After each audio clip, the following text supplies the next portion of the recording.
Bé, bon dia. Comencem el dia central d'aquesta interacció 2015 i el comencem continuant amb el fil que vam iniciar ahir, amb aquest eix zero que en diem panorama.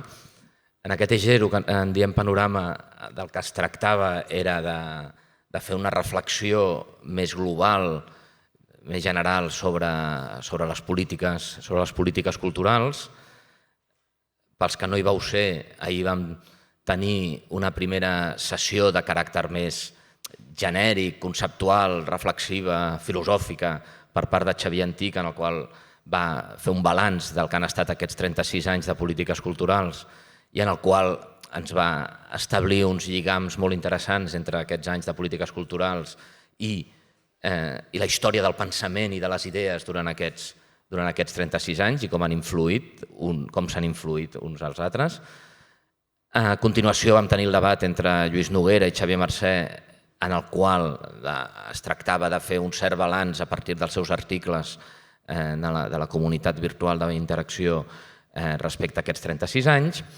I avui del que es tractaria, hem mirat el passat des d'un punt de vista més genèric i conceptual, hem mirat el passat per part dels que han estat i encara són agents, actors importants en l'àmbit de les polítiques culturals, i avui mirem el futur per part de, jo crec, dos dels agents més importants, tot i que ara no toca parlar ni de lideratges ni d'aquestes coses, sinó que tot ho construïm una mica entre tots, però, diguem-ne, els lideratges, malgrat tot, hi són, amb dues persones que representen, d'alguna manera, dos futurs possibles, no necessàriament incompatibles, però sí possibles, de les polítiques culturals.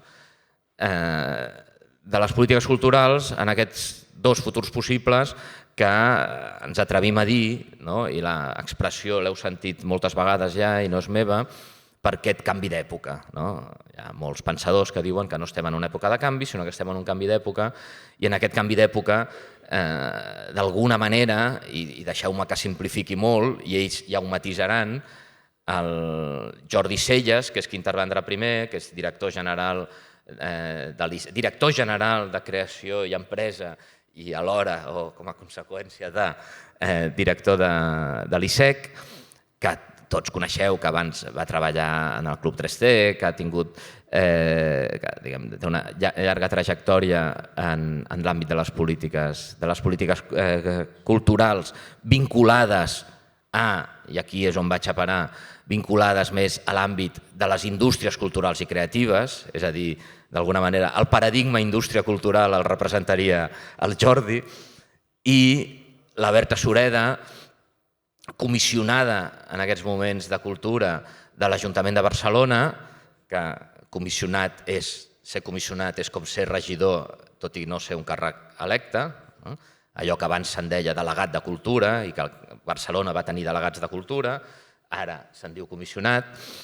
La Berta, que en la prehistòria de la seva carrera, tot i que fa pocs anys, va començar amb l'Olimpíada Cultural, després va estar molts anys en aquesta casa, en el Centre de Cultura Contemporània, després va estar a l'entitat autònoma de la Generalitat i els últims anys ha estat en el Reina Sofia. Doncs la Berta, d'alguna manera, representa un altre paradigma que està, diguem, en diàleg, dèiem, això no és un debat necessàriament, no és una disputa, però sí és un diàleg, aquest altre paradigma que seria més el paradigma de lo comú, el paradigma de lo comunitari, el paradigma una mica que posa l'èmfasi, no posa l'èmfasi exactament allà on se suposa que el posa l'altre paradigma. La idea d'aquest debat, i callo, és que cadascun d'ells faci una presentació d'uns 20 minuts aproximadament, màxim mitja hora, i a continuació s'estableixi un diàleg entre ells dos, amb mi, i confiem que amb vosaltres, tot i que potser ahir algú em comentava que li costava animar-se a preguntar o a parlar per la disposició de l'espai, us animo a que supereu aquesta disposició i intervingueu a la part final, perquè això ho farà tot més interessant i realment farem honor al nom aquest d'interacció. Per tant, per començar aquest diàleg sobre les polítiques culturals per un canvi d'època, els agraeixo molt que estiguin aquí perquè els hi valoro, no és que sigui una gran valentia, però sí un cert coratge, venir a explicar en un àmbit de reflexió com és aquest uns determinats models que en uns hi trobaran més suport, els altres menys, però que en tot cas el diàleg és absolutament necessari. Per tant, moltes gràcies i Jordi, comences. Bé, bon dia a tothom. No sé com us hem repartit això, que comenci jo. Ha sigut així, ha sigut una cosa allò, a manat la Berta, perquè es vegi que ja com comencen a anar les coses.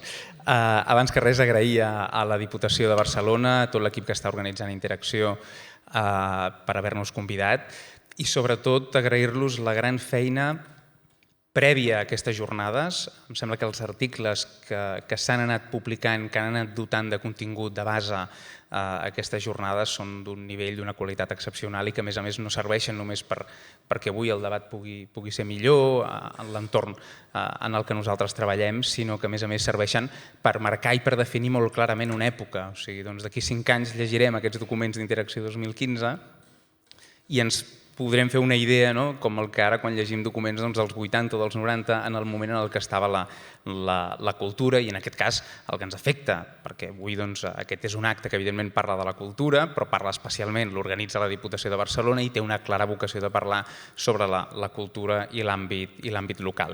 Per començar, intentaré no gastar els 20 minuts ni la mitja hora que deia el Xavier per procurar que hi hagi preguntes i que pugui haver-hi més interacció. Us diria que, també una mica arran del que deia el Xavier Antic a la seva presentació, el model de gestió pública de la cultura respon a un criteri, a un pacte, a un conveni establert fa dècades, que és una mena de definició d'un perímetre artificial. O sigui, el debat em sembla estèril entre ensenyament, educació, cultura, estèril perquè és que tots sabem que és el mateix i tots sabem que la cultura no és res més que tot allò que fem i que no ens ve predeterminat genèticament, aleshores tot és cultura. Nosaltres ens hem afegit a una dinàmica europea que fa que els ministeris de cultura s'ocupin d'un perímetre concret que inclou un àmbit artístic, un àmbit de creació que té a veure amb l'audiovisual, té a veure amb les arts escèniques, amb la música, amb les arts visuals, amb el món editorial, té a veure també amb els nous sectors que estan sorgint de l'àmbit digital, però no és només això, o sigui, pretendre que la cultura vingui definida per què és el Departament de Cultura o a què s'ocupa el Departament de Cultura és un error tan de base que em sembla que nosaltres no hem ni tan sols d'entrar-hi. Són àrees de competència de l'administració que, com sempre dic i sempre parlem amb l'equip, hem de procurar que s'adaptin a la realitat, no la inversa, o sigui, que no sigui l'administració la que faci que la realitat s'adapti a ella, sinó al revés, o sigui, que l'administració s'adapti a la realitat. Disculpeu-me aquests canvis de temps. Per altra banda, quin model defensem? Doncs un model de cooperació que pensa per igual en els creadors i en el públic. I crec que aquest sí que és un canvi de paradigma. Tradicionalment, potser també per manca d'experiència, per manca d'inèrcia, gran part dels recursos i gran part dels esforços dels departaments, dels ministeris de cultura d'arreu, s'han centrat en l'espai de la producció. Anem a generar continguts, anem a generar pel·lícules, anem a generar llibres, anem a donar suport a que es facin espectacles teatrals, anem a generar exposicions, anem a generar contingut. Pensant poc en qui era el receptor d'aquest contingut, que al cap i a la fi són els ciutadans, són les persones que som tots, que al cap i a la fi, amb els impostos i amb l'esforç de tots plegats, estem finançant que aquesta producció pugui ser real.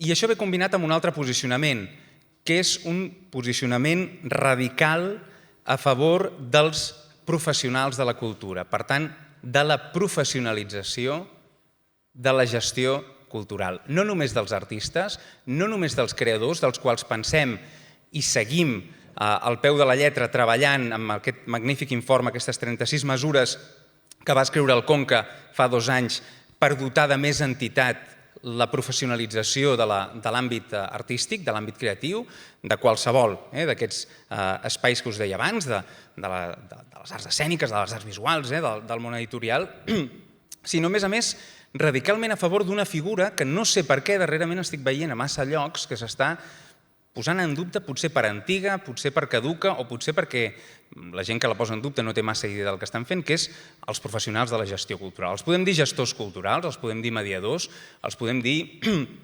programadors de festivals, organitzadors d'esdeveniments culturals, diguem-los com vulguem. Però ells són els autèntics responsables d'enllaçar el creador, el fet artístic amb la societat, amb les persones. Si no vetllem especialment perquè tant creadors, artistes, com els professionals que es dediquen a la cultura puguin viure dignament i puguin treballar amb qualitat d'allò que fan, mai podrem arribar, com nosaltres desitgem, com nosaltres volem, a una capa molt àmplia de la societat.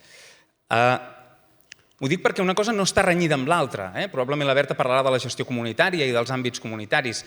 No estan renyits, però en cap cas hem de pensar que una cosa pot substituir l'altra. Necessitem professionals de la cultura cada vegada més ben preparats i cada vegada més ben pagats, si m'ho permeteu dir d'aquesta manera, perquè puguin treballar dignament i puguin fer la seva feina amb qualitat. Això també ens ha de permetre posar en dubte i discutir sobre els models de gestió dels equipaments culturals públics. I això m'obre un altre debat, que és què és allò públic? Què és allò que és un servei públic, que no necessàriament és el mateix, i què és allò privat que té interès cultural o artístic? Quan vens aquí amb el metro, vens amb un servei que és públic, i és públic.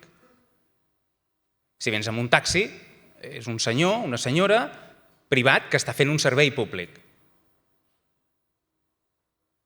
Ja no parlo d'altres sistemes de transport en els que podríem parlar, que són privats, que elaboren, doncs, poso en aquest àmbit perquè veiem molt clarament quina és la distinció. En la cultura i en el territori en el que parlem, probablement les línies, les gammes de gris, són molt més intenses i, per tant, aquest és un debat que crec que l'hem de poder mantenir plegats.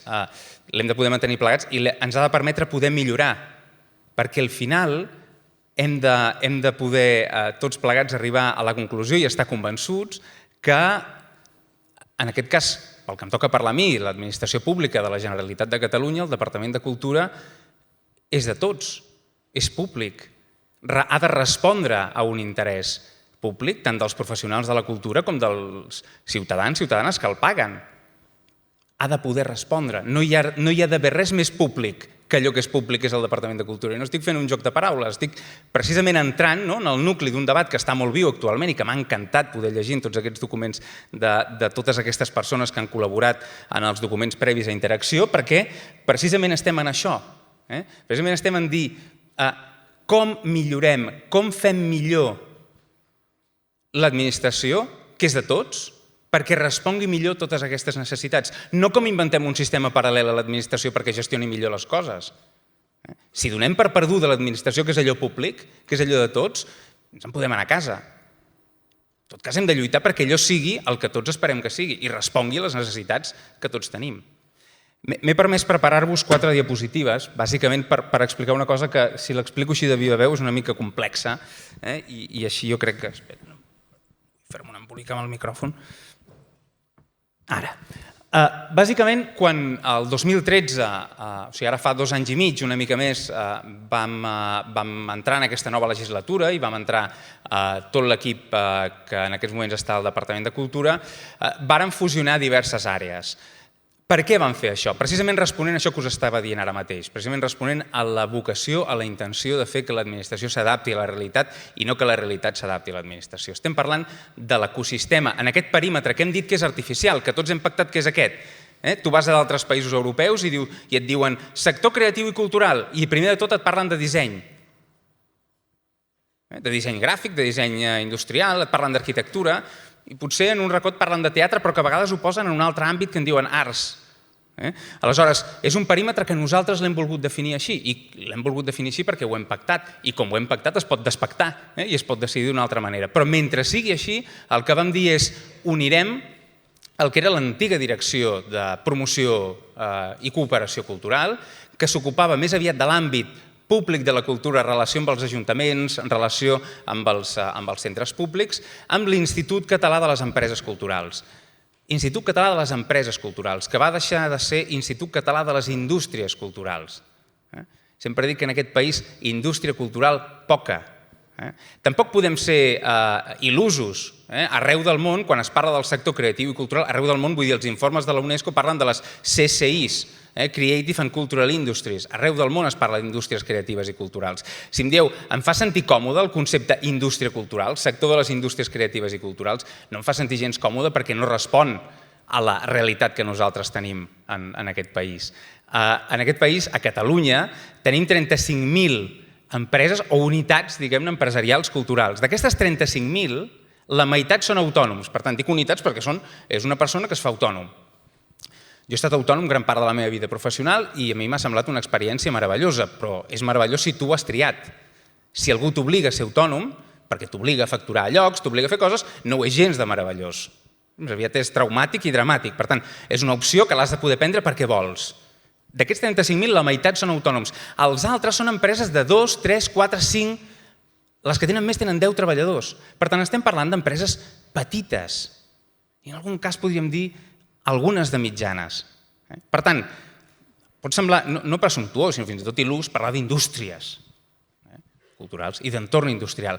Ara també és igualment il·lús sortir al món i quan la mateixa UNESCO està fent informes que es diuen anuals, Creative and Cultural Industries, doncs no fer servir aquest concepte quan ens expliquem, tenint en compte que sabem del que parlem, i ja està, i que la semàntica és la semàntica, i hem de saber què és el que hi ha darrere. Unint, per tant, l'espai públic i l'espai de l'Institut Català d'Empreses Culturals, vam crear el que en diem la Direcció General de Creació i Empreses Culturals, un títol estranyíssim que la gent encara no s'ha après ni crec que s'arribi a aprendre mai.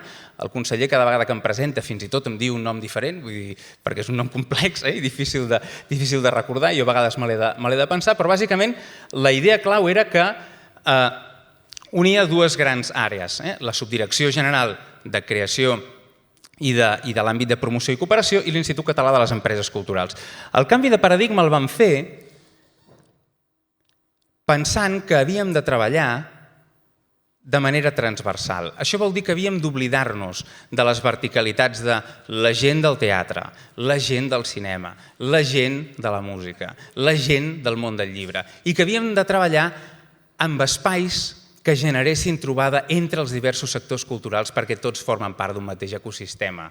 Estem parlant del mateix, que acaba generant, acaba provocant projectes diferents, idees diferents, propostes diferents, però a l'inici estem parlant d'un mateix ecosistema. Per tant, vam posar a l'inici una àrea de creació, un espai on els creadors, on els artistes hi troben, i després us en posaré algun exemple concret, el seu primer pas, aquell lloc on hi ha el temps i l'espai per poder-se dedicar a allò que volen.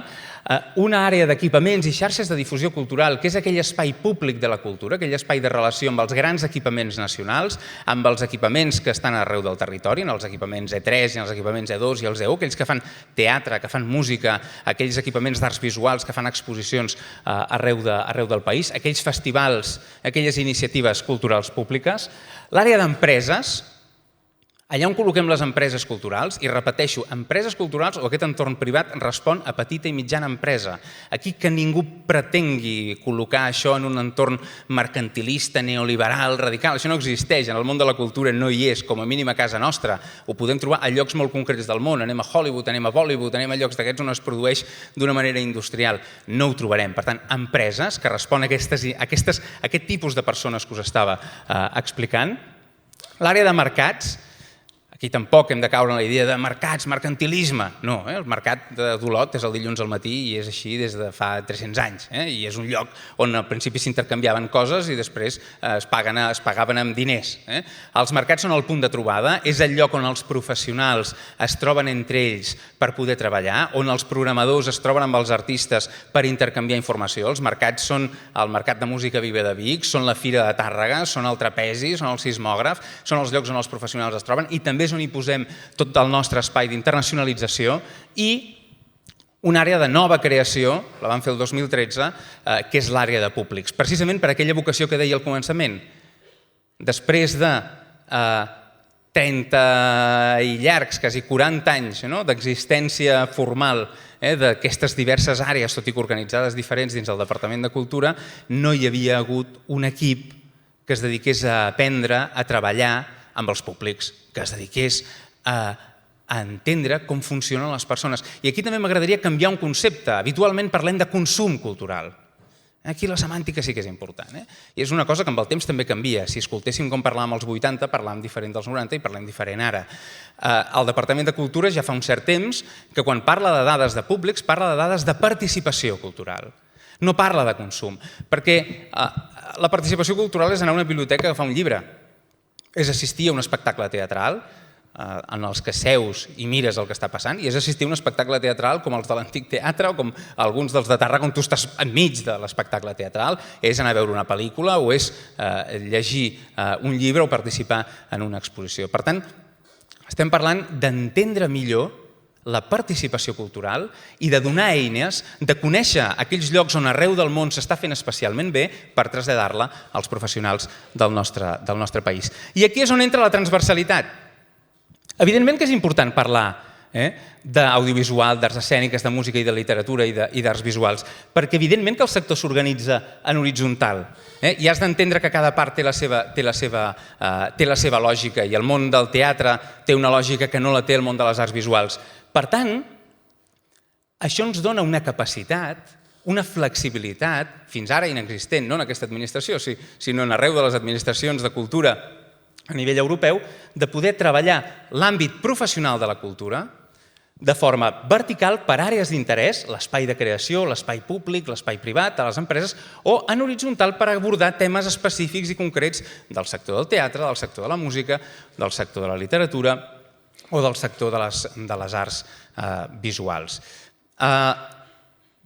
Això ho vam presentar el 2013, evidentment va ser un sacseig, especialment dins del propi departament, perquè estàvem canviant una manera de funcionar que feia molts anys que havia estat organitzada de la mateixa manera i sempre me n'oblido, pobres, les persones de serveis i de gerència sense els quals no podríem funcionar. Repeteixo, això d'aquí respon a l'àrea de creació i empreses culturals. El departament, evidentment, té una direcció general de cultura popular i associacionisme i tota la part, diguem-ne, d'arrel tradicional amb en Lluís Puig, en la qual es dedica a tot l'àmbit de la cultura popular. Té una direcció de patrimoni, de museus, de galeries, de biblioteques, en la qual en Joan Ploma es dedica a l'àmbit del patrimoni, i hi ha la direcció de política lingüística amb l'Esther Franquesa, que es dedica a la part de llengua. Jo us estic explicant la part que em correspon a mi amb aquesta vocació de la professionalització. Sempre diem que totes aquestes persones treballem amb dos objectius: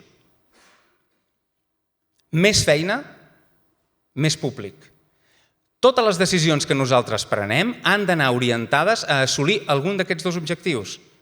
Més professionals i millors professionals de l'àmbit cultural i més i millor participació cultural. Si el que fem no respon a un d'aquests objectius, deixem de fer-ho.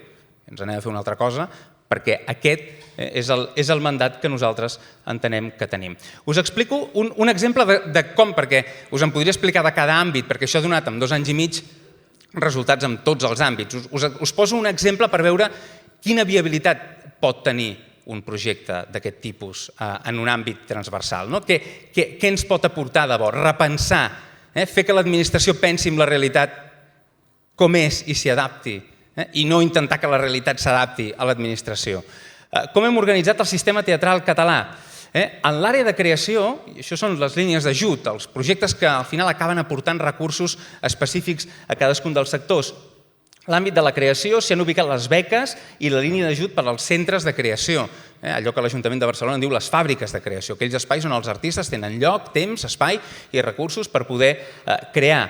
En l'àmbit del suport a la producció hem pogut dividir, després tindrem més temps de parlar-ne, entre l'àmbit privat, amb uns convenis que treballen a 3 anys, perquè 30 companyies de teatre puguin a 3 anys veure, treballar, desenvolupar un projecte artístic amb certa estabilitat, a banda de les aportacions reintegrables i de les línies d'infraestructures. Això combinat amb el suport a la producció del sector públic. Evidentment, els equipaments nacionals produeixen teatre, produeixen dansa, i amb una línia específica per festivals, circuits i xarxes de difusió d'ajuntaments de Catalunya, per tant, de l'àmbit públic. En el suport a l'exhibició tenim el mateix, una línia d'ajuts a les sales privades, les reintegrables per poder fer explotació d'espectacles i les línies de suport a la part de l'equipament. I en el sector públic tenim els convenis amb els equipaments E3, que són aquells 18 grans teatres que hi ha arreu de Catalunya, teatres de més de 500 localitats, de més d'una sala, i el programa .cat pels teatres que són més petits. En l'àrea de mercats hem organitzat els mercats i esdeveniments estratègics, sismògraf de dansa, a Olot, trapezi de circ a Reus, teatre familiar a Igualada, la Mostra, Fira Tàrrega, evidentment, i la línia d'ajuts a la internacionalització perquè les companyies puguin plantejar els seus projectes d'internacionalització. No una bossa de viatges de paga'm una mica de bitllet que vaig a no sé on, sinó explica'ns quin projecte tens durant l'any i nosaltres et financem una part d'aquest projecte. I finalment, la nova línia, una de les nostres petites joies d'aquest any, que és la línia de suport a públics, a totes aquelles empreses, entitats, associacions, cooperatives, col·lectius privats, tinguin la forma jurídica que tinguin, que dediquen la seva activitat a fomentar la millora de l'accés, de la participació del públic en l'àmbit de la cultura. Això quin objectiu busca? Busca, al cap i a la fi, dotar de més estabilitat, donar més estabilitat al sector teatral. Us poso aquest enfoc, us podria parlar del que hem fet amb l'àmbit del llibre o el que hem fet amb l'àmbit de l'audiovisual. L'àmbit de l'audiovisual probablement és el més espectacular perquè hem tingut la sort de poder aprovar l'impost a les empreses de telecomunicacions i, per tant, que ara ens acaba d'aixecar la suspensió al Tribunal Constitucional i, per tant, hem pogut aportar uns recursos extra, però jo crec que en l'àmbit del teatre, que també és prou complex, és important poder-lo visibilitzar. I això què ens permet? Ens permet donar una certa estabilitat perquè la lògica que té a veure amb l'àmbit artístic no tingui a veure excessivament amb la lògica política conjuntural de qui està en aquells moments a la conselleria o a la direcció general prenent les decisions. Què vol dir això? Evidentment, nosaltres no podem fer contractes de per vida. Quan fas un contracte de per vida és quan construeixes el TNC. És un acord que s'ha de prendre entre molta gent i mira, pactem fer un teatre nacional, ho fem. Llavors, els anys que venen, les generacions posteriors hauran de jutjar si allò va ser una bona decisió o no. El Liceu, el mateix. En aquest cas, evidentment, quan tu estàs parlant de donar suport al sector privat, has de buscar una estabilitat que pugui tenir cicles d'aprenentatge, però que doni capacitat suficient a que les empreses, els àmbits, les companyies, la gent, és igual, organitzada com sigui, pugui treballar. Això què ens permet? Ens permet, per exemple, poder treballar amb convenis, que és el gran objectiu, no anar any a any, sinó fer que la gent pugui treballar amb més temps per davant, convenis en l'àmbit públic dels equipaments públics de Catalunya, els grans teatres, els E3-os, i també ho seran els E2-os. Aquest primer conveni serà a 2 anys. Per tant, treballem en 2 anys amb aquests 18 grans teatres. Això és una cosa que fem especialment, a més, gràcies a una col·laboració excepcional amb la Diputació de Barcelona i amb tot l'equip de l'Oficina de Difusió Artística. Convenis que seran a 3 anys a partir del 2018 i a 3 anys del 21 al 23. En el cas del teatre ja fa més de 10 anys que hi ha convenis a 3 anys. Per tant, treballaran amb convenis a 3 anys exactament igual que els altres sectors i, per tant, arribarà un moment on les lògiques de producció de les companyies privades, repeteixo, de totes aquestes empreses i les lògiques d'aquells que els contracten podran planificar de la mateixa manera i podran, per tant, tenir molta més estabilitat. Ara estem aquí. Estem aquí vol dir que aquest any vinent començaran uns convenis de dansa que s'assignaran al llarg del 2016 i que correspondran a les temporades 16, 17, 17 i 18. Per tant, acabaran el 2018, tornarà a ser un conveni de 2 anys fins al 20 i a partir del 21 seran a 3 anys. Per tant, haurem equilibrat el sector de la dansa, el sector del circ i el sector del teatre de la mateixa manera perquè puguin treballar en un espai, en un entorn d'estabilitat de cicles de 3 anys, que evidentment permeten que si hi ha canvis polítics, hi ha persones que veuen que allò no està bé, els dona marge per canviar-ho en l'entorn d'una legislatura, però tampoc fa que any a any aquestes companyies, aquestes empreses, aquests teatres hagin d'anar al Departament de Cultura a veure què és el que els passarà, què és el que dona inestabilitat i el que al cap i a la fi, no perquè aquestes persones estiguin tranquil·les, sinó perquè la qualitat final de tot el que s'està fent és menor i, per tant, el que està rebent el públic que participa en aquestes activitats és menor. On tenim el repte en aquests moments? En els multidisciplinars. Aquell àmbit de teatre on, jo sempre en dic l'àmbit del TNT, de Terrassa, de certs espectacles de Tàrrega també, de l'antic teatre, certs espectacles d'arts escèniques, que encara no tenen una lògica de sector organitzativa que ens faci poder entendre quina seria la millor dinàmica de treball per a ells. Això ha estat només la part del teatre un petit exemple, perquè a vegades quan expliques el model com ens hem organitzat la gent diu molt bé, però explica'm com s'acaba concretant això.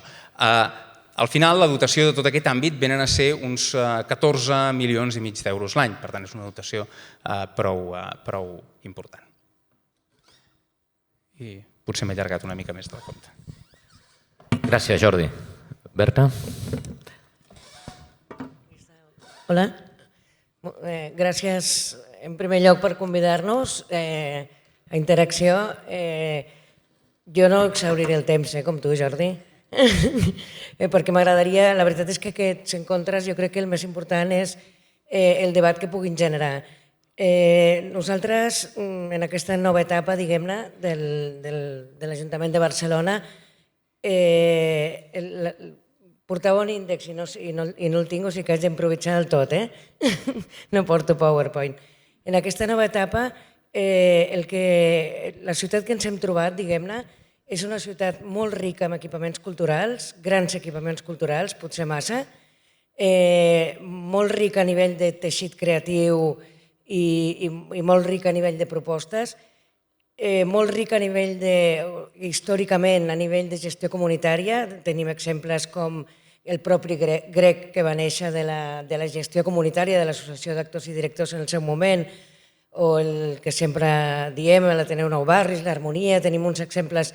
És una ciutat rica, Rolanda, hi ha moltíssims espais històrics de gestió comunitària, però ens hem trobat també que els últims anys l'accent s'ha posat amb una certa obsessió per la marca Barcelona, una certa obsessió per la cultura més de l'espectacle, més de la cultura i els processos culturals com a aparador de cultura, de les polítiques, i nosaltres, diguem-ne que la nostra idea és començar entenent que no hi ha una cultura majúscula, sinó unes cultures a la nostra ciutat. Partint d'aquest concepte plural de les cultures, de les propostes, més professional o menys professional, però que tots són espais per l'expressió, espais pel conflicte, espais pel dissens, i aquests espais que són més del teixit cultural de base, més de la ciutadania, potser els més connectats amb la ciutadania, són els que ara toca equilibrar. És a dir, per nosaltres és una prioritat ara mateix consolidar el que existeix a Barcelona, més que continuar construint noves propostes que fan que al final no hi hagin recursos per un teixit cultural de base que al final nodrirà els equipaments, nodrirà les indústries culturals i connectarà molt més amb la ciutadania. Aquesta desconnexió entre ciutadania i cultura jo crec que és un repte que tots els que estem aquí ens hem de posar i hem de treballar moltíssim. Hi ha una gran desconnexió de la ciutadania amb la cultura. Els grans equipaments tenen, molts d'ells, el públic és el 80% o més del 80% turista. La ciutadania no se'ls ha fet seus i crec que hem de treballar tots conjuntament amb el tema públics, que jo crec que tenir un departament de públics és molt encertat. A la Generalitat hem de treballar conjuntament pel tema de mediar i apropar la ciutadania.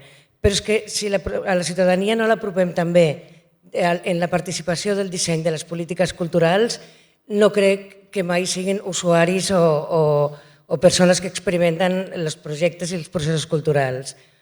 En aquest sentit, la idea de l'ICUP ha estat una eina importantíssima pel desenvolupament de les polítiques culturals i, de fet, demostra l'interès que en molts moments hi ha hagut per les polítiques municipals de recolzar la cultura i ha tingut moments millors i moments més baixos, però la veritat és que és un bon instrument i s'ha fet moltíssima feina.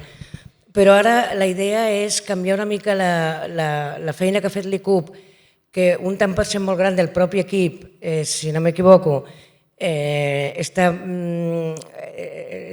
treballant per produir cultura, per produir la Mercè, per produir el Grec, per produir espais, festivals, etc.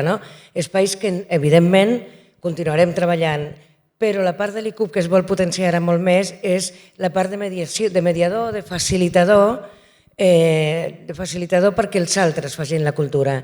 No crec que sigui necessari amb les propostes ciutadanes, amb les propostes creatives, amb les propostes que ja sorgeixen del propi teixit de base, propostes que més sorgeixen ja molt connectades amb el territori, molt connectades i molt com a una necessitat de les pròpies comunitats.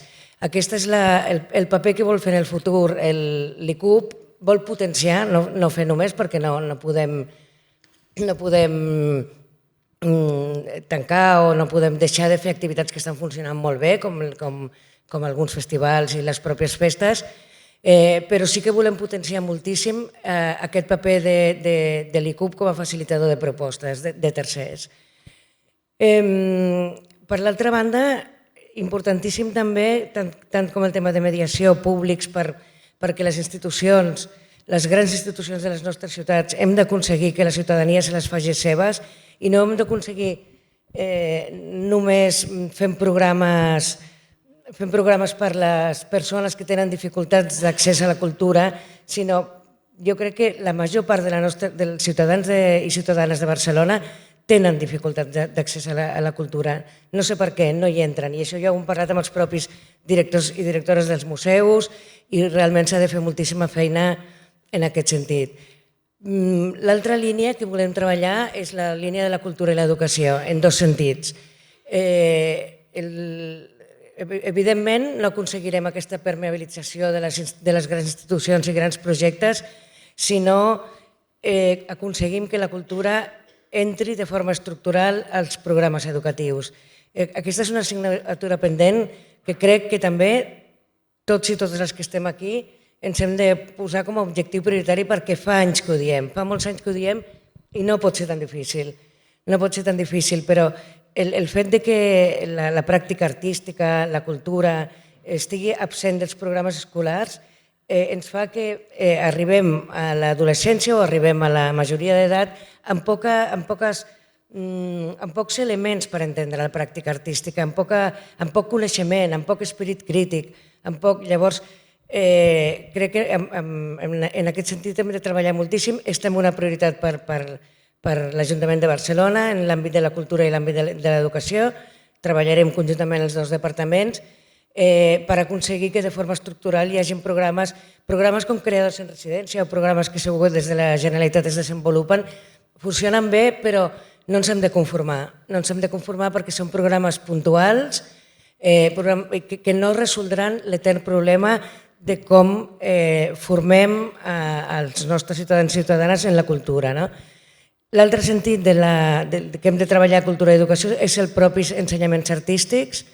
En aquest sentit, el mapa d'ensenyaments artístics de la ciutat és ric, però potser descoordinat, potser s'ha de reforçar algunes parts.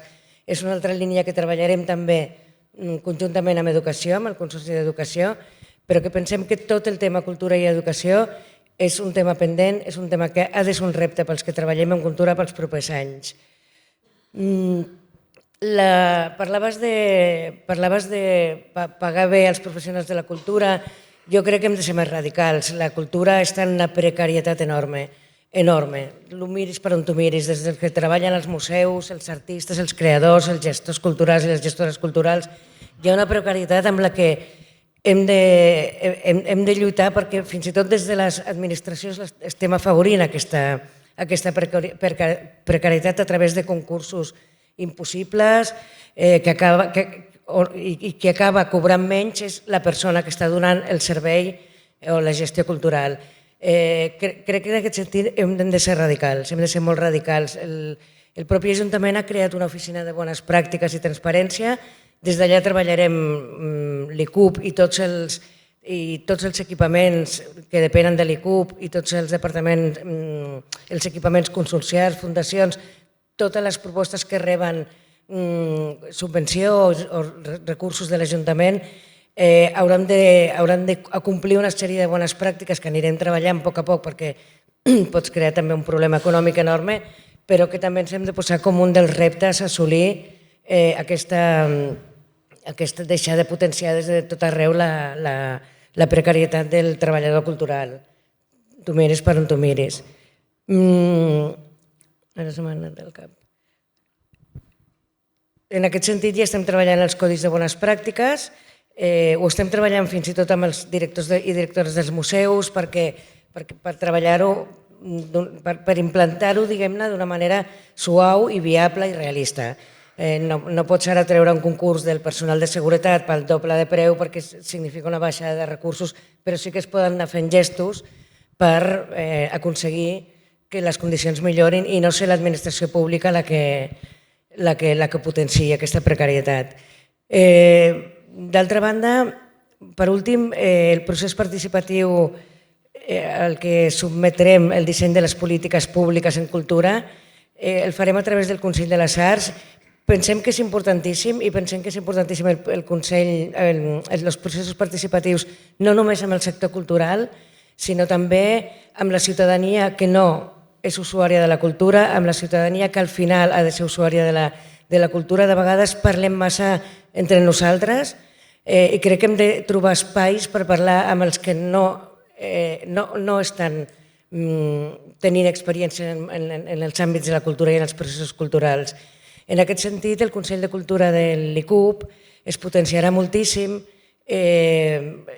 Bàsicament el que farem és que sigui una eina, estem fent, vaja, i està bastant avançat la metodologia amb la que treballarem, que sigui una eina realment efectiva de participació en persones que són independents de la pròpia institució, en persones, agents culturals, experts, etc. I després comissions, tant sectorials, treballem també de forma molt transversal, com explicava el Jordi.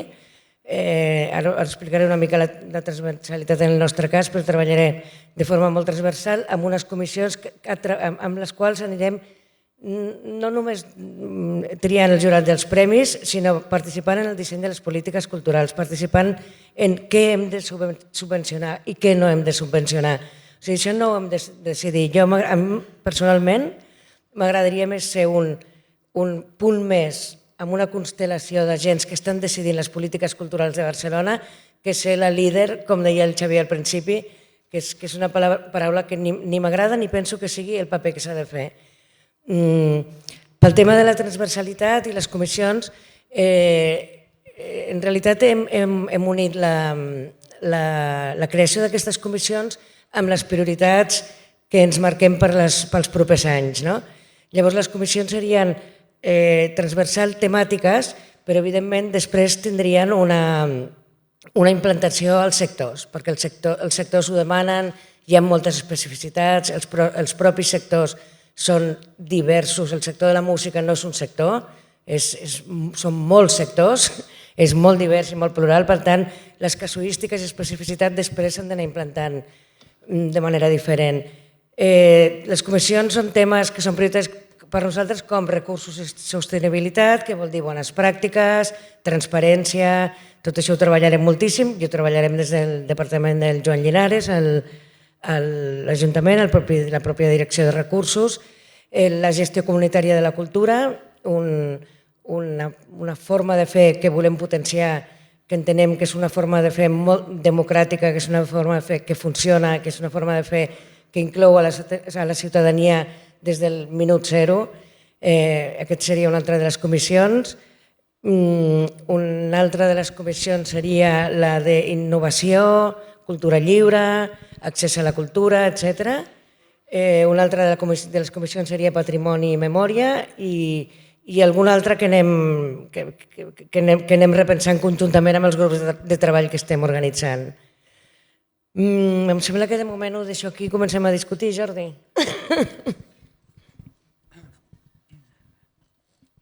Vols fer algun comentari, Jordi? Si no... No, jo crec que estaria bé. Podria fer-ne molts, però com que no, tampoc. Jo primer us faré un parell de comentaris, pregunta, i després una pregunta més concreta. Clar, jo crec que encara que sigui per una aproximació indirecta per part dels dos, heu mostrat bastant el que és el que dèiem els dos paradigmes. Segurament no ho heu fet explícitament, però implícitament estan dibuixats els dos paradigmes.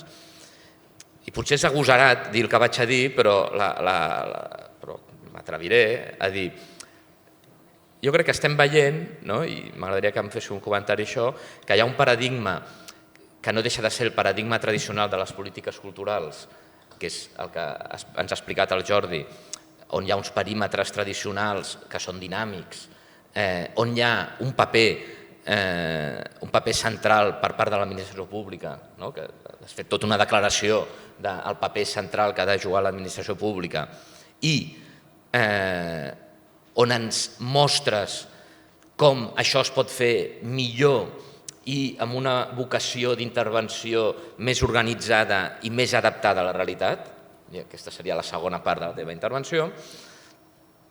Per tant, per entendre'ns, és un model, si em permeteu, socialdemòcrata, és a dir, intervenim en la cultura, però intervenim amb un lideratge públic, etc. I tot això molt ben endreçat i molt ben organitzat. I per altra banda,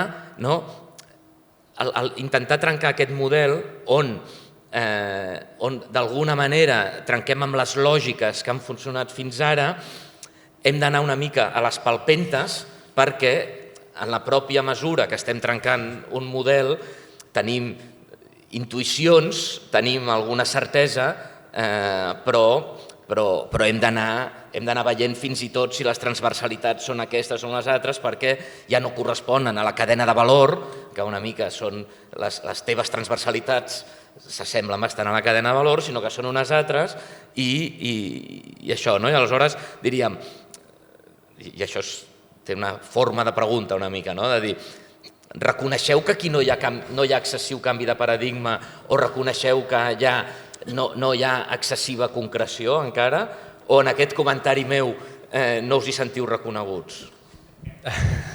Bé, a veure, sí. O sigui, quan parlo del paper central de l'administració, parlo bàsicament mirant arreu del món. O sigui, aquest àmbit, aquest perímetre que queda, hem dit al començament que entre tots hem pactat, que és el que forma part de l'àmbit de responsabilitats i de competències dels ministeris de cultura o de les autoritats corresponents a l'àmbit de cultura, els departaments de cultura, aquí i arreu del món necessita suport públic. Aquí i arreu del món.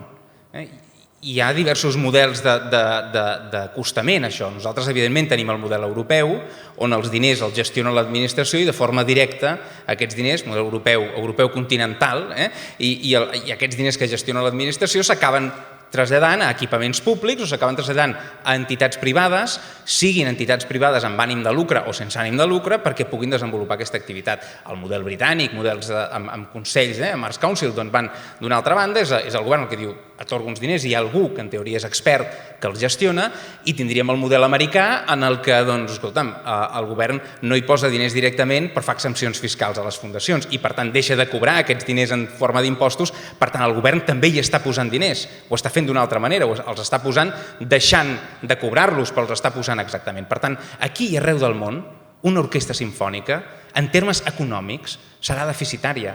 Una òpera, en termes econòmics, serà deficitària. Un museu d'art contemporani, en termes econòmics, serà deficitari. Però és que no hem de mesurar la cultura en termes econòmics, per això estem aquí. És que si no, estem errant completament el debat, estem errant completament el discurs, estem errant completament l'enfoc que nosaltres hi estem intentant aportar. Ara bé, hi ha un àmbit que sí que pot estar orientat a generar ingressos, a generar diners, a generar recursos. Hi ha un àmbit de caràcter, en la major part dels casos, empresarial, que pot fer que festivals de música, que festivals de cinema, que productores d'audiovisuals, que editorials, que artistes visuals puguin no només guanyar-se bé la vida amb això, sinó guanyar-se realment molt bé la vida en això. No hi tinc cap tipus de problema. El que no ha de fer l'administració és aportar més recursos del compte en aquesta part. El que ha de fer l'administració és posar els recursos necessaris perquè tota aquesta part dels àmbits, d'aquests sectors tradicionals, que pot emancipar-se, que pot deixar de necessitar els recursos de l'administració, pugui fer-ho. D'aquí les nostres línies d'aportació reintegrables. El que fan és això, és aportar recursos de l'administració pública en forma de préstec que es retornen. Retornen i una part d'aquests recursos juguen amb el risc d'aquell festival o d'aquella producció teatral i si aquella producció acaba sent exitosa es tornen al 100% i si no, aquells diners s'acaben convertint en una subvenció. Aquesta és una eina que l'any passat la Comissió Europea va valorar dins de les 10 millors bones pràctiques del sector públic-privat cultural a nivell europeu. Per què? Perquè tenim un 89% de retorn. Diu, és que els reintegrables no es tornen. No, sí que es tornen. S'ha de vigilar a qui es fan, perquè si la fas a algú que no la pot tornar perquè el que necessita realment és una subvenció, no una aportació reintegrable, li estàs fent no un molt mal favor, l'estàs probablement enfonsant. Per tant, s'ha de tenir molta cura en com es gestionen aquestes eines. Per tant, el paper central és central perquè és així a tot el món, però no amaga la clara voluntat que hi hagi tota una part... Nosaltres, avui he parlat del teatre i s'ha vist clarament que hi ha una part del teatre que està en aquesta via de sortida cap a l'emancipació, diguem-ne, a la major autonomia de l'administració pública. En el sector del llibre això és més evident que mai. Es va fer un pacte sencer amb el sector editorial del país el 2011 i es va traspassar la major part del sistema d'ajuts al sector del llibre, excepte aquells que tenen un suport genèric específic per ser editats amb un especial interès cultural o de base, diguem-ne, d'editorials petits independents, els altres van amb l'àmbit reintegrable perquè és un sector empresarialment madur. En els grans festivals, tradicionalment els grans festivals, el Sonar, el Primavera Sound, el Festival de Cap-roig, el Festival de Peralada, el Festival de, la Portaferrada, aquests grans festivals d'estiu de Catalunya, el Festival Cruïlla, tenien una aportació concreta, un conveni amb el Departament de Cultura. Cada any el Departament els hi posava una quantitat de diners. Uns convenis d'aquests que anaven renovant-se al llarg dels anys. Aquest ha estat el primer any en què l'any passat s'acabaven els convenis. Evidentment no s'han renovat els convenis amb aquests festivals, no perquè no ens agradin ni no els vulguem. Se'ls ha aportat una eina que per nosaltres entenem que és molt millor, que és una aportació financera que els dona recursos, capacitat per poder tenir caixa quan encara no han venut els tiquets que han de vendre per poder pagar els artistes i poder pagar la producció, però aquests diners es retornen després, perquè són esdeveniments clarament orientats a poder generar negoci. I estem en contra? Clar que no. Però no té res a veure, és un ecosistema, per això explicava l'ecosistema, perquè hi ha tot un entorn. Qui farà dansa contemporània amb una gran voluntat de fer diners i de fer negoci i de no? Qui ho farà? Ningú. Per tant, hi ha sectors específics, àmbits específics que necessiten aportacions que clarament estan destinades a l'interès cultural i social que desenvolupa aquella àrea. Per tant, la centralitat és relativa. Sí que és veritat que des del punt de vista del projecte jo aquí jugo amb avantatge avui davant la Berta. La Berta per mi acaba d'aterrar, diguem, i s'ha trobat, té una casa allà i està veient la casa i està, doncs, no només acaba d'aterrar en una casa, sinó interpreto per les vegades que hem parlat i el que comentaves ara fa una estona que no només vols fer un canvi de casa, sinó que vols fer un canvi de formes, en el fons. Jo en això també, tu tens més experiència que jo a l'administració pública, jo només hi he estat 2 anys i mig treballant al sector públic, per tant no tinc una trajectòria, per tant no tinc aquests coneixements i potser la capacitat de poder-ho veure, però sí que és veritat que hi ha coses que pots fer i coses que no, i això la saps més tu que jo. I per tant jo aposto, potser pel meu pragmatisme, d'haver començat per aquelles coses que sé que clarament es poden fer i que tenen una resposta immediata, i els debats de fons, portar-los, com hem fet en el cas de les arts visuals, com ara estem fent en el cas de la música, a debats de pla integral, que portin, en aquest cas, a diferència dels plans integrals del circ o de la dansa, que van ser més impulsats des dels propis sectors, impulsats des del propi departament, amb la complicitat, en el cas de les arts visuals, dels artistes, dels crítics i dels galeristes i dels nostres equipaments, i en el cas de la música, de les 40 associacions de música del país, per treballar directament amb les persones que són els professionals, que són els que es dediquen cada dia a aquesta activitat, a que transformin ells de manera ordenada, si em permets, l'administració o com nosaltres gestionem els seus recursos. Jo crec que no soc conscient d'haver pres cap decisió durant aquests 2 anys i mig que no hagi estat molt ben pactada i molt ben parlada amb els sectors professionals que n'estaven afectats. I crec que aquest també és un canvi de paradigma. Jo crec que això de dir he d'anar al Departament de Cultura a demanar a veure si... No, el Departament de Cultura no s'hi va a demanar res. No has de tenir ni tan sols la sensació que vas a demanar. El Departament de Cultura està al teu costat, o sigui, treballa, és un soci, és un col·lega, és un company. Evidentment és l'administració, evidentment té unes premisses que s'han de poder debatre i s'han de poder discutir i al final la darrera decisió la pren qui està allà, que per això estàs allà. O sigui, al final, qui signa, quan tu signes els documents, tens aquell respecte de dir, al final, molt bé, ho has debatut amb tothom i tothom et diu que sí, que no, però qui té la responsabilitat d'allò que s'acaba signant finalment, per més debat conjunt i comunitats debatent, soc jo o ets tu en aquest moment quan signis els decrets o signis les subvencions o signis les concessions. Aleshores, debat sí, bones pràctiques. Jo crec que aquí també hi ha una feina molt important per part dels professionals. En el cas dels artistes, dels actors i directors, l'associació d'actors i directors, tenen un conveni que ells han pactat, que a vegades no es compleix i que pot ser tan senzill com el que van fer de bon començament, que és dir, escolti'm, totes les empreses que tinguin una subvenció per producció d'algun muntatge d'arts escèniques del Departament de Cultura han de complir el conveni de l'Associació d'Actors i Directors. Ja està. Ja està. Els actors i directors ja sabran com acaben negociant el conveni amb les seves empreses, però a partir d'aquí és la pròpia gent que s'autoorganitza. Jo no he d'entrar a dir quines condicions han de tenir. Si ells les poden discutir, he de procurar, des de la meva visió, que siguin justes. I si ho són, imposar-les. Ara m'he perdut de la pregunta. No me'n recordo quina era. Però vaja, volia dir que tu has començat dient que la centralitat de l'administració, que tots els governs i els ministeris de cultura i tal, jo crec que per nosaltres en aquest moment el nostre document marc seria més l'Agenda 21 de la cultura que com a forma de fer que els models de ministeris amb polítiques culturals molt potents i molt desenvolupades molt directament i molt dirigistes. Seria més l'Agenda 21 de la cultura perquè l'Agenda de la cultura compta des del minut zero, insta als governs locals de treballar amb la ciutadania, de descentralitzar del territori, totes aquestes coses que nosaltres ara ho hem de fer per la pròpia sostenibilitat de la ciutat, per les polítiques de sostenibilitat, tot això ho hem de treballar moltíssim. Per tant, jo crec que a nivell d'institució i CUP seria més aquest marc Agenda 21 que una institució molt dirigista, per dir-ho d'alguna manera. Però, per exemple, si em permets, com ho fas amb el Liceu? O com ho fas amb l'auditori? Vull dir, al final, el Liceu, perquè és un consorci que correspon a la Generalitat, però l'auditori, que és un consorci que correspon a l'Ajuntament. S'ha de treballar molt institució per institució. No volem matar el Liceu ni l'auditori per descentralitzar. Perdoneu, que hi ha una dada important, que és que en el Liceu o l'auditori s'hi troben.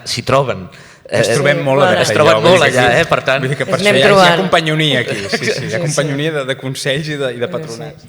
Ens anem trobant, però crec que les institucions han de treballar, i Liceu, auditori, també hem de treballar amb la perspectiva d'obrir-se a un públic més ampli. Tenen recursos públics, tu ho saps perfectament, molt grans. No ens podem quedar amb una èlit, ni el Liceu ni l'auditori, que en algun sentit els dos, un més que l'altre, jo crec que han de treballar moltíssim aquest aspecte, però també poden sortir fora de les seves parets, també poden fer territori, també poden fer propostes que ajudin a barris més desfavorits, que no hi arriba la cultura.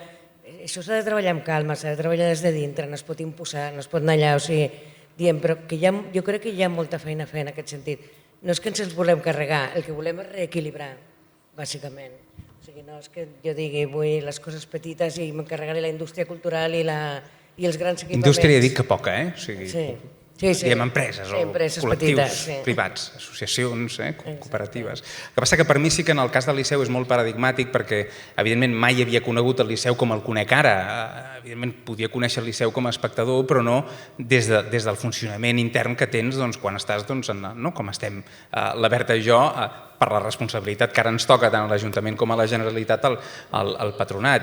I I evidentment que una vegada ets allà i t'adones de la quantitat de persones que hi treballen, de la quantitat de recursos que s'hi destinen, també de la quantitat de recursos que és capaç de generar el propi Liceu en si mateix, del que pot significar el Liceu per Catalunya i per una ciutat com Barcelona, tenir un teatre d'òpera com aquest, s'obren realment molts més interrogants que respostes, necessàriament.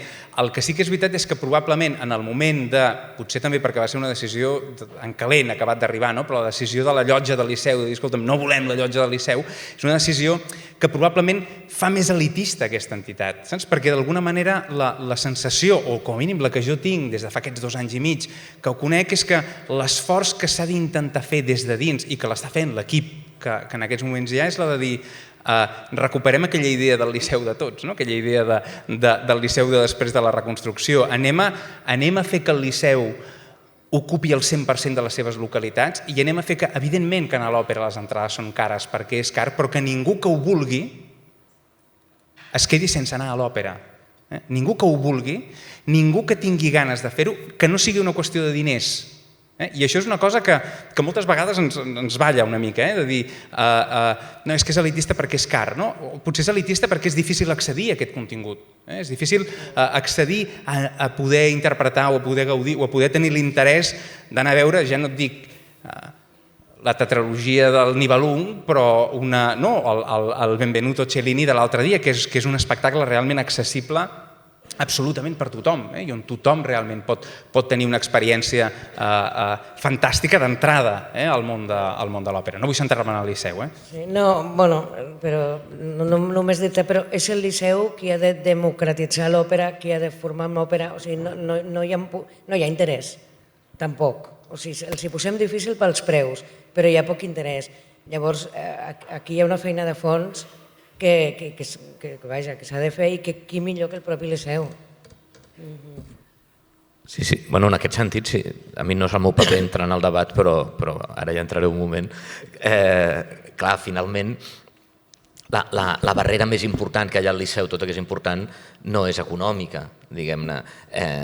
És de generació de necessitat, de creació de demanda per part d'aquells que no tenen la necessitat d'anar... O sigui, en el pla aquest integral de música que estem fent ara hem fet un estudi previ que ens diu que els països europeus, als quals nosaltres sempre diem que ens volem assemblar, no? El Xavier Antic va estar parlant dels països... Ahir va estar parlant dels... Nord enllà, on la gent és neta, feliç, il·lustrada i... Bé, no sé com ho deia l'Espriu, repetiria millor, però no sé com ho deia. El nord enllà, on la gent representa que és millor.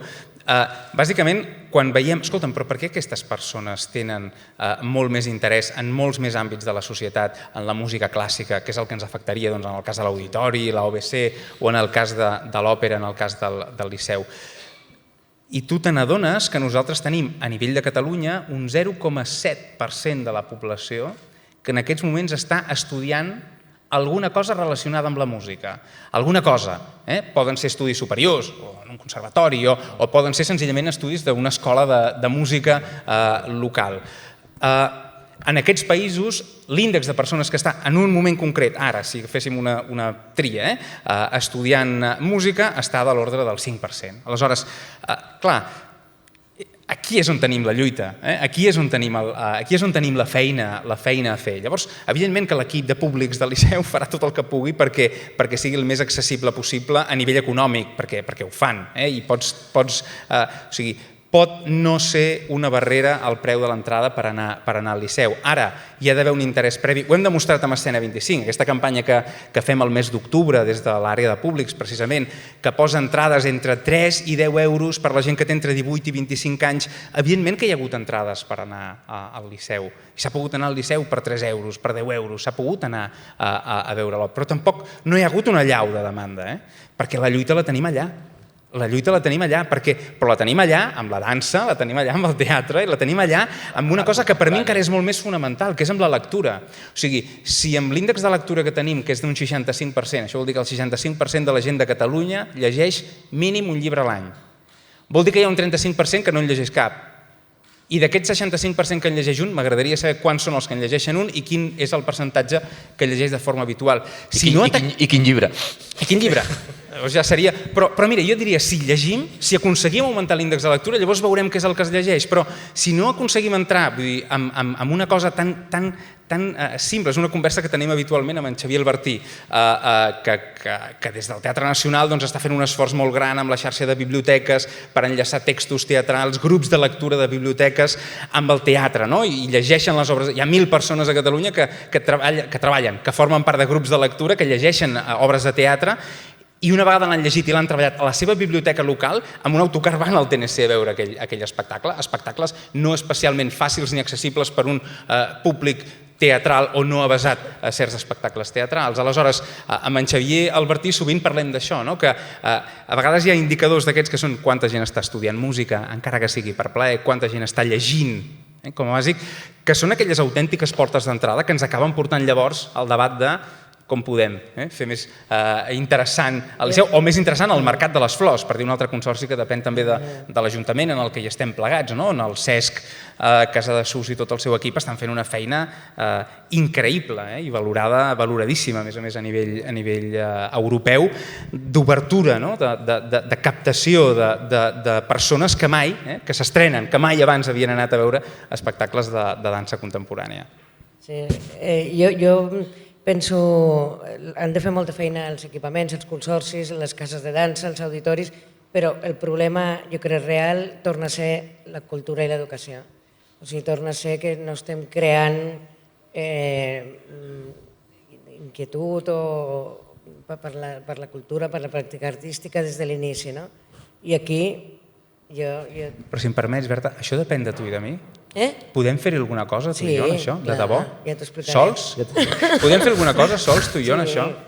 Jo crec que això... No, sols no, evidentment que no. Des de l'experiència, i t'ho repeteixo, en tens moltíssima més que jo, això és un pacte molt gran, molt ampli, on evidentment hi intervenen molts àmbits de la nostra societat, no només públics, sinó hi ha d'intervenir molta gent per fer de debò, o sigui, per arribar de debò a un acord d'aquest tipus. Si no, mentrestant, el que estem fent, que són iniciatives que et demostren que funciona, o sigui, tenim una iniciativa que a mi em sembla meravellosa, que es diu el municipi lector. En aquests moments n'hi ha 4 a Catalunya, l'any vinent seran 20 i l'any següent seran 40. Un municipi lector és un municipi on, a través del Consell de Llibre Infantil i Juvenil de Catalunya, el que fem és ubicar una persona que seria com l'activador de la lectura en aquell municipi. Treballa amb nens d'una franja de 12 a 13 anys, per tant ens ubiquem en una franja molt concreta de l'escola, i lliga els equipaments locals d'aquell municipi, la biblioteca, el teatre, les activitats que es fan a nivell local i les escoles, en una sèrie de lectures al llarg de l'any. No una sèrie de lectures obligatòries de llegir el mecanoscrit del Segon Origen, que ja ens la llegíem nosaltres a BUP, saps? Sinó una lectura interessant per nens d'avui de 12 a 13 anys, potser el mecanoscrit ho pot ser, ara que acabem de fer la pel·lícula, llavors van al cinema, veuen la pel·lícula, veuen una experiència teatralitzada i a partir d'aquí integren molt millor i llegeixen molt millor, i el que veiem és que amb estudis que fem a posteriori en aquests municipis no només s'augmenta l'índex de lectura, que quasi que és obligat, perquè tens allò al municipi lector, sinó que milloren fins i tot, evidentment, el coneixement dels equipaments culturals públics, milloren les notes, no només en llengua catalana, sinó milloren les notes en anglès, milloren les notes en altres àmbits, finalment perquè estem fent feina, o sigui, la idea és gran, hem d'augmentar l'índex de lectura de Catalunya, però s'ha de fer en petit. Els grans objectius s'han de resoldre en micro, s'han de resoldre en projectes que estiguin molt ben definits. Sí, però no podem perdre de vista i hem de treballar, i els que estem amb les administracions, jo crec que no podem perdre de vista, hem de tenir un pla i l'hem de fer, l'hem de presentar, perquè això és com les activitats pedagògiques o educatives als museus. Són complementàries, acostumen a ser complementàries, ni tan sols els directors, ho dic per experiència pròpia, s'acaben de creure i no entra des de l'inici d'una exposició, d'un projecte, sempre són paral·leles. Les activitats paral·leles, les activitats educatives, tampoc estan resolent res, no resolen el que només es pot resoldre estructuralment des dels programes educatius formals. Bé, si us sembla, queda un quart d'hora, confio que avui, diguem-ne, sí que hi ha més gent i, a més, jo crec que han sortit prous inputs. només imaginar-me'ls diguem-ne, en els òrgans de govern, quan es van trobar en els llocs, jo crec que seria un exercici divertit, que això, ara amb la transparència que poguéssiu filmar alguna d'aquestes reunions, ens la passéssiu amb streaming, estaria molt bé. Aquí hi ha una... Bon dia, em dic Joan Ramon i soc pobre. Llavors, tots els pobres de Catalunya seríem un 20%, que estem en risc d'exclusió, no hi cabem al Liceu. Podeu reproduir 10 liceus per Catalunya o no? Perquè esteu parlant de quina política voleu fer, però no doneu cap idea d'on voleu treure els diners per fer-la. Perquè el Jordi diu: totes les nostres idees han de ser per més feina o més públic. Per tenir més feina o hem de repartir la feina, que vol dir que els que cobren molt no cobrin tant i llavors podem anar repartint la feina. Per exemple, hi ha 20 produccions a l'any amb més de 300.000 euros de pressupost. Potser en poden haver-hi menys i que n'hi hagi més amb menys pressupost i que hi hagi més gent treballant, o aconseguir més diners. Com aconseguir més diners? D'on els treus? Potser el sector que més ajudes rep ara és el Departament de Cultura. Vull dir, és ineficient el Departament de Cultura? Quin límit ha de tenir la pròpia estructura d'un govern? O sigui, quin tant per cent de pressupost s'ha de poder dedicar a l'estructura i quin tant per cent a les activitats? I de públic, per què no estem donant suport als sectors que tenen públic, com seria el circ, per exemple? O hem de donar més oportunitats al públic per anar a poder escollir on vol anar? He dit unes quantes coses. A veure si serveix de reflexió. Fem cap més. Alguna paraula? Ja n'hi ha 2. Podem anar de baix a dalt, si no t'importa, Laura? Vull dir que...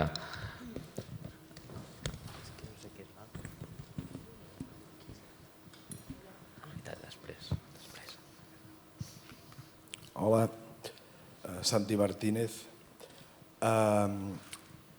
Berta, jo quan vaig llegir la nova orientació estratègica de l'ICUP, allò amb carinyo vaig veure un excés de llocs comuns, de comuns, allò valga la redundància. Per mi és una cosa immadura el document aquest, que entenc que el que comparteix el Jordi, que acabem d'arribar i que queda camí per córrer, però em va quedar molt aquesta sensació. I una de les coses que veig, diguem-ne, amb més inquietud, és que per mi està molt bé, estem parlant precisament aquí de polítiques culturals locals i sabem que les polítiques culturals locals són la base del tot, però el cas de Barcelona ha de fer alguna cosa més que polítiques locals, sempre ho ha fet, i ho ha fet des de l'edat mitjana, diguem-ne. O sigui, ha fet polítiques de ciutat-estat i les ha de continuar fent, perquè Barcelona és alguna més que polítiques locals per una cultura o per unes cultures, diguem-li com li vulguem dir. I jo en aquest programa no he vist reflectit aquesta visió. Crec que, evidentment, per fer alguna cosa més que polítiques culturals locals, no cal entrar amb el sorteig, amb la fira del branding, de la marca, etcètera. No estic reclamant això, però sí que estic reclamant que aquí ha de passar alguna cosa que singularitzi la ciutat, que des de la base, des d'on es vulgui, ha d'explicar alguna cosa al món, una cosa de les nostres cultures i no ha de ser només per consum o per ús propi. I això jo no ho estic veient.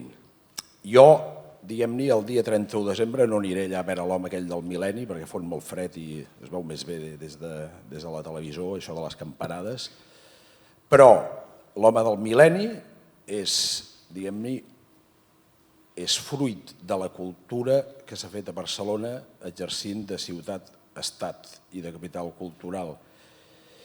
I m'agradaria veure que si no hi ha l'home del mil·lenni hi haurà un altre discurs, hi haurà un altre llenguatge, hi haurà una proposta al món que sorgirà de, diguem-ne, d'aquest cultiu, d'aquest conreu que sortirà des de la política cultural però que anirà a explicar alguna cosa al món, diguem-ne, des de la nostra sensibilitat.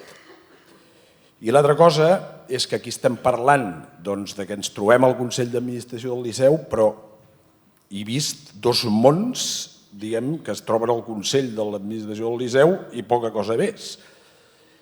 I aquí ve l'altra cosa. Barcelona és ciutat-estat, però és la ciutat-estat de Catalunya i d'alguna cosa més. I veig que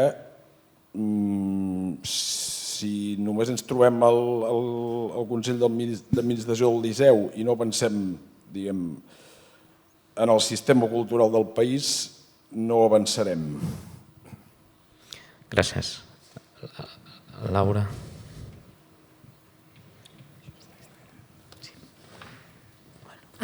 Laura Bertran, volia preguntar-te, Berta, has fet una afirmació molt rotunda.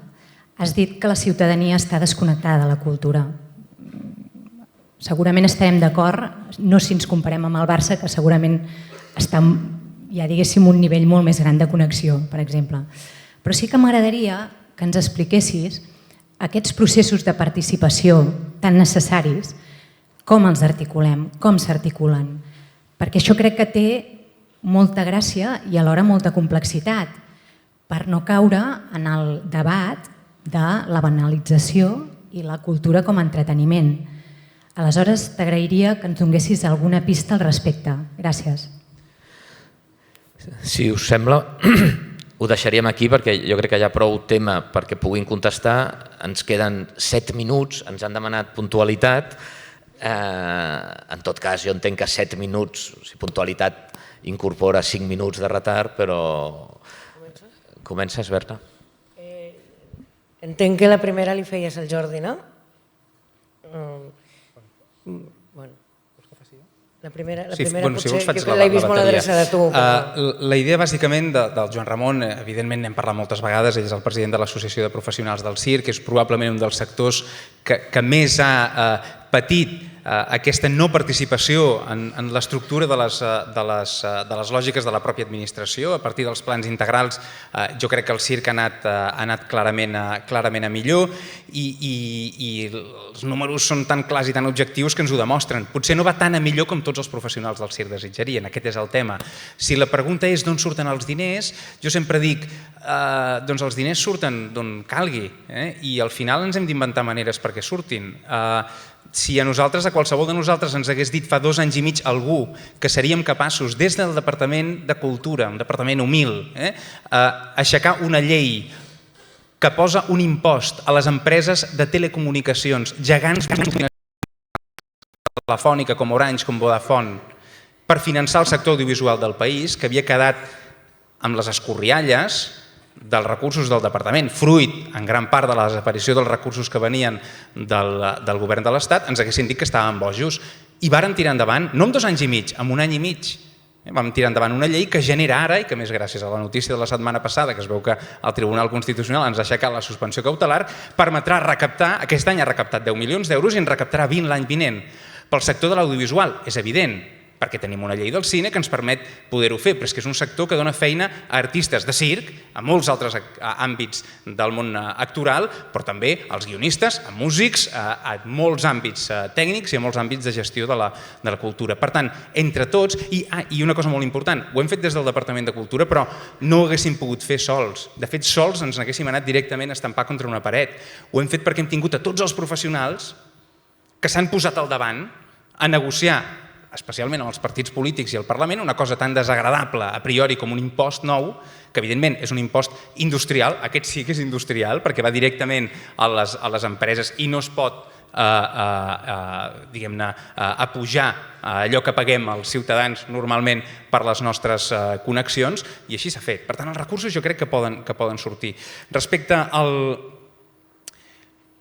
la relació entre l'Ajuntament i la Generalitat, jo crec que, evidentment, avui aquí hem tingut un debat breu. Aleshores, hem parlat del Liceu i de l'Auditori, com podíem haver parlat d'altres coses. Del Liceu i l'Auditori probablement és perquè pel poc temps que fa, la Berta i jo no ens coneixíem personalment. Aleshores, els llocs on ens hem trobat han estat aquests i entenc que a mi m'agradaria, i estic segur que a la Berta també, que a partir d'ara, quan les coses es tranquil·litzessin una mica, ens poguéssim veure molt més.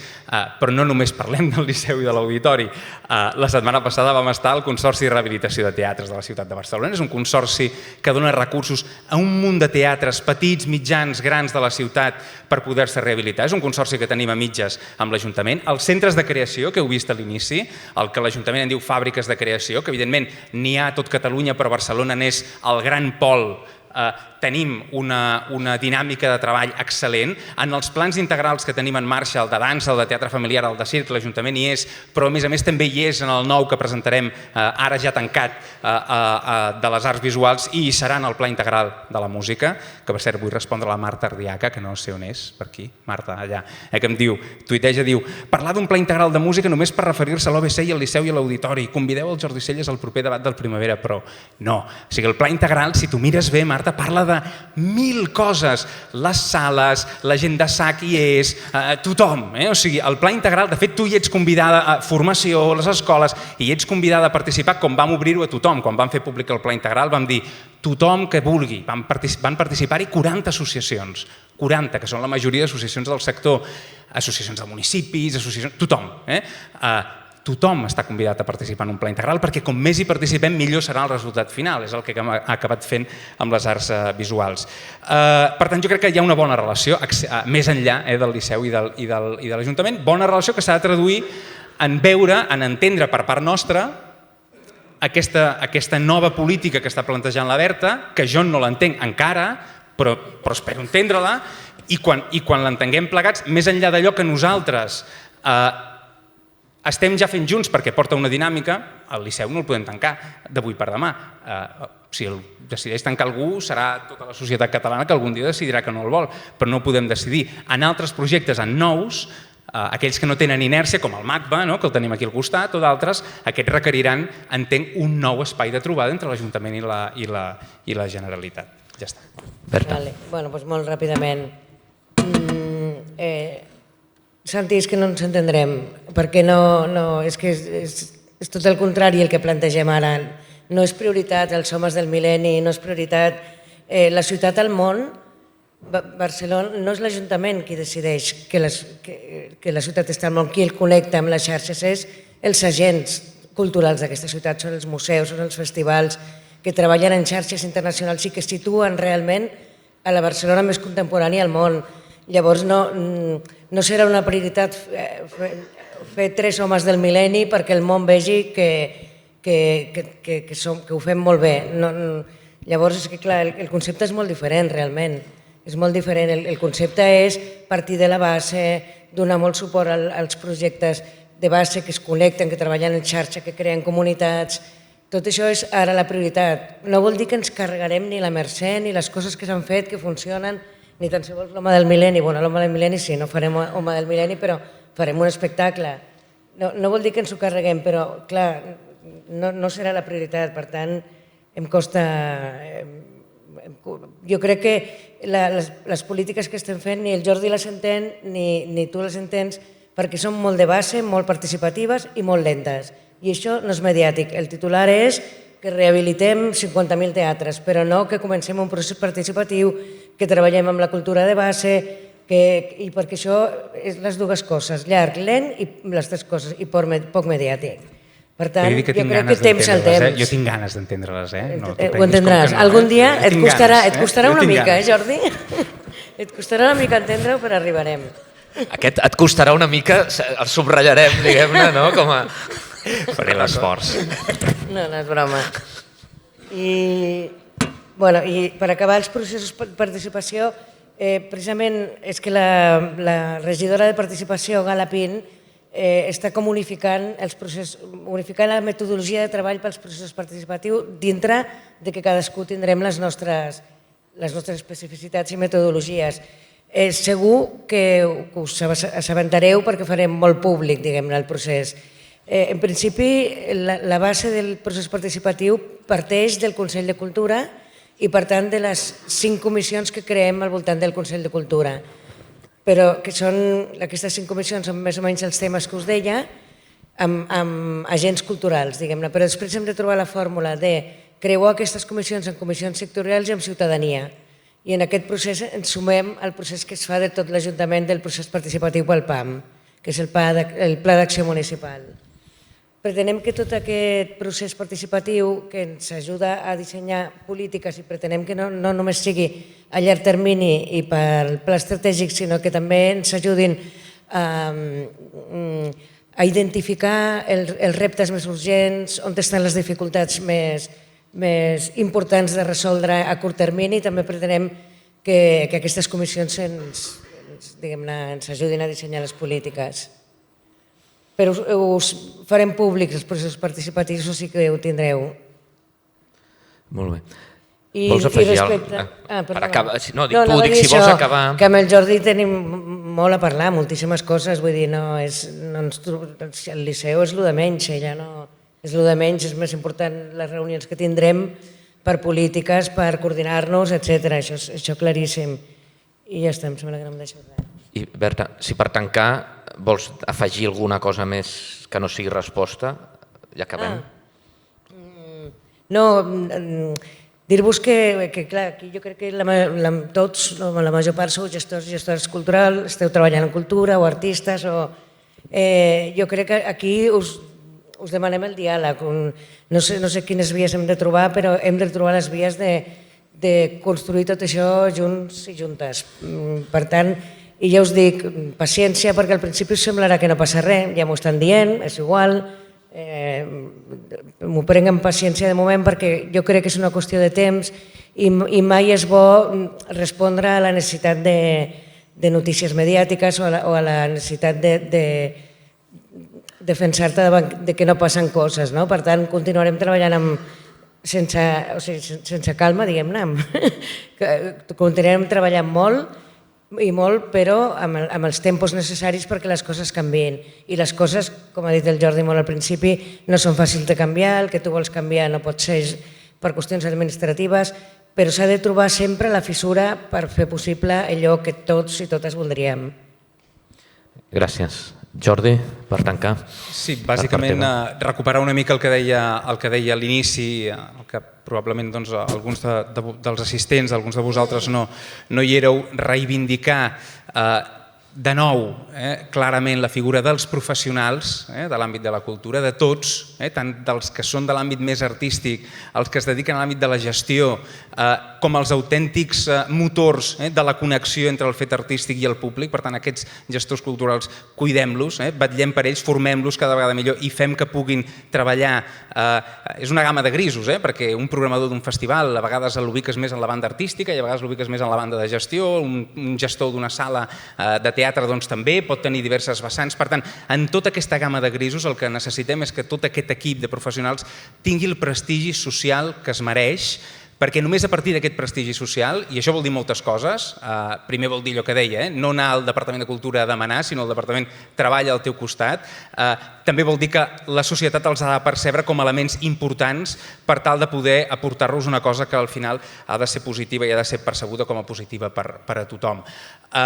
I tornar al que deia també, hem de saber treballar allò que és públic i fer més públic allò que és públic. No intentar reproduir allò que és públic en un altre lloc, sinó agafar el Departament de Cultura, agafar l'ICUB, agafar i transformar-ho en allò que si ara ens sembla que no és el que hauria de ser, ho sigui. No cal duplicar models. Fem que allò que és de tots sigui realment de tots. I això s'ha de fer amb metodologia, s'ha de fer ben fet, perquè si no és un desastre, però es pot fer. Hi ha models que demostren, abans us n'he explicat alguns, que realment aquests canvis són possibles, són reals i es poden fer en molt poc temps. La gestió d'allò que ve de la comunitat, la gestió dels grups, la gestió de l'àmbit social, no és una cosa nova al nostre país. Ho explicava, em sembla que en Pep Montes en el seu article per Interacció. Fa 100 anys i més que tenim ateneus, que tenim orfeons, que tenim lires, que tenim col·lectius que la pròpia societat s'ha autoorganitzat localment. A Barcelona en tenim un munt, però és que arreu de Catalunya en tenim, jo diria que és la xarxa cultural més extensa després de les biblioteques que tenim al país, d'aquest tipus d'entitats, que s'han organitzat des de la societat per aportar cultura en l'àmbit de la cultura popular i tradicional i en l'àmbit de la cultura també de caràcter professional. Aleshores, aprenguem també, o sigui, no tot és nou. No tot és dir, és que ara això no havia existit mai. No, si és que precisament una de les coses que distingeix el nostre país és que ha estat molt capaç d'autoorganitzar-se més enllà del govern, més enllà de les institucions. Donem vida també a tot això sense fer tàbula rasa i només entendre que allò que és nou és el que és bo, sense estudiar, sense veure clarament d'allà d'on venim, que realment és un lloc molt bo, em sembla, i molt positiu. Molt bé, moltes gràcies.